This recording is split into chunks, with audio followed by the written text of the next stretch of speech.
کوئی چیز تقدیر سے باہر نہیں ہو سکتی، اس میں بحث منع ہے۔ اچھا عمل ہو برا عمل ہو سب تقدیر میں، خوشی ہو غمی ہو، مصیبت ہو آفات ہو، کوئی بھی تکلیف ہو، ما اصاب من مصیبت فی الارض ولا فی انفسکم، کوئی بھی مصیبت زمین آسمان میں اترے، کسی کی جان پہ اترے، الا فی کتاب، ہم نے پہلے لکھ چکا ہوتا، ما اصاب من مصیبت فی الارض ولا فی انفسکم الا فی کتاب من قبل ان نبرأها۔ آگے آج کا مفہوم ہے، اس لیے تم کو بتا دیا تھا، کہتے ہیں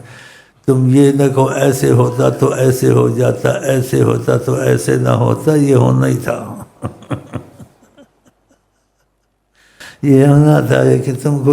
یہ سوچیں ختم ہو جائیں، ہاں کہ ایسے نہ ہوتا تو ایسے ہوتا، میں ایسے نہ کرتا، ادھر نہ جاتا تو ادھر، ڈاکٹر کے پاس نہ جاتا، یا میں فلانے کے پاس نہ جاتا تو آج کل چلا جاتا، راستے میں مجھے گولی لگ گئی۔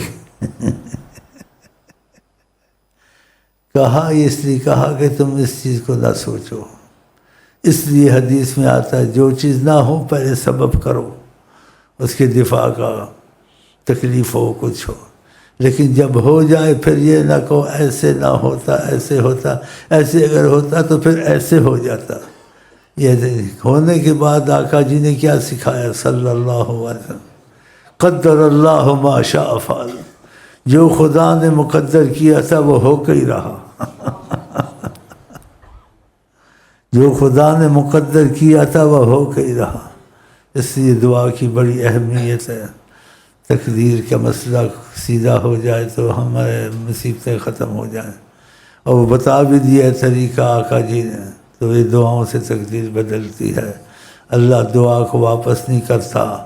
آقا جی کہتے ہیں اللہ تعالیٰ بہت شرم حیا والے ہیں کہ کوئی ہاتھ اٹھائے اور بھیک مانگے، خدا اس کو بھیک نہ دے،